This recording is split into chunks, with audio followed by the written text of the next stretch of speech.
when the first bit we did was an accident. After we got our money from Lou, a couple of $1,000, and I said, oh, and we need a little tape recorder. I thought that would be a nice little added thing, and so his secretary got us a little tape recorder, and so Cheech and I went in the back mixdown room in the A&M studios, and we were practicing, we were rehearsing, and so Cheech was so used to working live that he went outside, he put on his costumes and everything else. He's going to be a dope dealer. And he goes outside, and the door locks from the inside. And it was really hot out there. It was like in the A&M in the middle of summer, and the sun's beating down on him. And so he knocked on the door. He goes, and I'm supposed to let him in. He goes, so I was trying to record the sound, the little tape recorder. And so when he knocked, I looked up at the door, and I didn't see if the needle was moving or not. And so I said, who is it? And Cheech says, it's me, man. And I looked down, and I seen the needle moving, so it's recording. And so I'm looking at it, staring at it, and it was that pause. And then he knocked again. So I said, I thought I'll start the bit over again. So I said, who is it? And I heard it in his voice. He's a little pissed off. It's me, man. Open up. Come on. I think the cops saw me.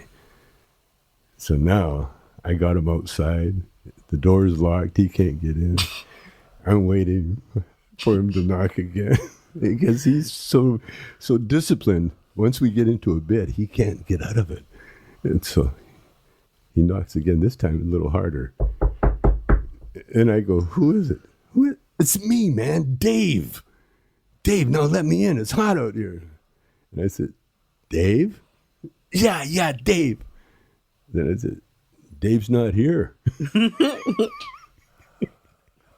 There was a pause, and then he blew it. He went, come on, man, quit fucking around. It's hot out here. No, let me in, And so I opened the door, and he almost wanted to punch me. He was beet red. He was sweating. I said, wait, listen. And I played it back. And that was the beginning of our record career. Not only the beginning of our recording career, but it was the beginning of our style of how we would do it. We didn't need anybody. We didn't need a lot of engineers. We just needed one guy to work the tape recorder and with a little room, and that's all we had. And then we put all the sound effects, everything else in there. The first time, Dave's Not Here was recorded on the big stage with Lou Adler. Lou Adler did the whole thing. He did Blind Melon Chillin' and all that, because after we did Dave's Not Here, they said, okay, what else you got? And Cheech and I looked at each other. We hadn't even thought about writing another bit. And so we just did our live show, which was Blind Melon Chillin'. And it was, and Blind Melon Chillin' was a bit that I got from the committee. The committee used to do a bit on a blind blues singer. And so I was influenced by it, let's say it that way, put it that way. And so we made up the record, the Blind Melon Chillin', in the studio. And then we realized that we didn't need all the engineers and the producers and everything else. And so Cheech and I just the producer, the engineer, and Cheech and I, Norm Kenny and Cheech and Chong, and we worked every day, just go in there. We were just very relaxed, like we're doing now. Exactly. Yeah. This is very brilliant. I mean, these stories, like I said, now while I'm talking to you, I'm getting to see how much you influenced. What you guys did. Oh, yeah. Stuck with me forever. Like before I did this podcast, the person was editing it, and I didn't really enjoy it. And it was basically because of what you guys did with your albums. Yeah. They sounded so raw. Yeah. And that's what I've always liked. I'm never gonna shoot a special again. I mean, I really don't want to shoot a special. Yeah, I want to tape shit. I want to put it on vinyl next time. Yeah. I want to put my shit on vinyl, and I want people to have the same experience that you gave me. Yeah. That experience has been taken away. We had the guy from Guns N' Roses a few weeks ago. Duff McKagan. McKagan, Duff.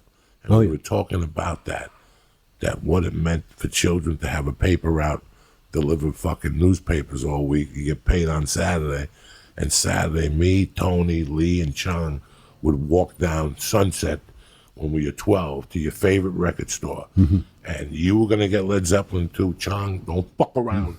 Get Richard Pryor. Because Chong was always the one that would switch his fucking mind when we got there. I don't want to get Richard Pryor now. My dad's a little, no, get Richard fucking Pryor. But that, you got these albums, you took them home.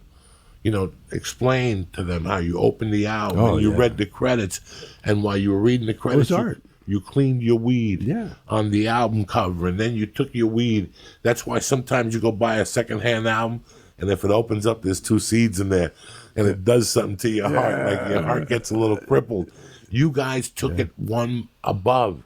You guys took, to me, once you guys put the rolling paper in that album, that created album covers like Some Girls from the Stones, which you could rotate, and Led Zeppelin 3, I think you could also rotate.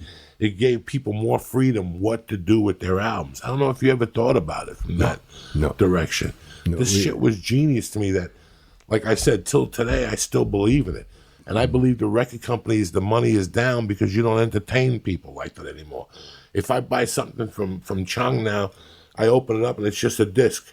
There's no pictures of the tour. Nothing. There's no pictures of you in the recording studio. No. You in your bathroom with your pants off with a big joint in your mouth. That's what we want to see. A poster. A poster of you and Shelby with the dog. And he's got a hemp hat on. Who gives a fuck? Those little things made that $7.95 come out of your pocket a lot easier. You know what? Even if the album is a 5, look at the fucking poster. How cool is this? And he gave you a fucking rolling paper. So. And a lot of times you couldn't play it right away. You had to wait until the mind was right. Oh, you had to smoke 22 joints. You had to, and then you had to be very special. You had to have your head in the right spot. See, when I was coming up, poor ass musician, I was married before Shelby. In fact, Shelby was a neighbor. and my first wife, Maxine, she was the one that supported me, And she was the one, I had a shit job, and she quit that job, And so I quit, and I just started playing music, and then next thing you know, the guy gives us a club, and we got some money coming in. But being poor and just concentrating on what you love to do, man, that really helped. And I could never have done it without the help of ladies, my wife. Me neither. My wife was gone for 5 days. I didn't even know where the fucking underwear on. I don't even know how to turn the fucking stove on in my house. I know how to do the microwave and stuff. I don't know how to turn the fucking stove on in my house. What the fuck are you giggling about? Nobody. He did an error. I knew a second ago, but now keep going from where you told it, because then You know that little forehead you got?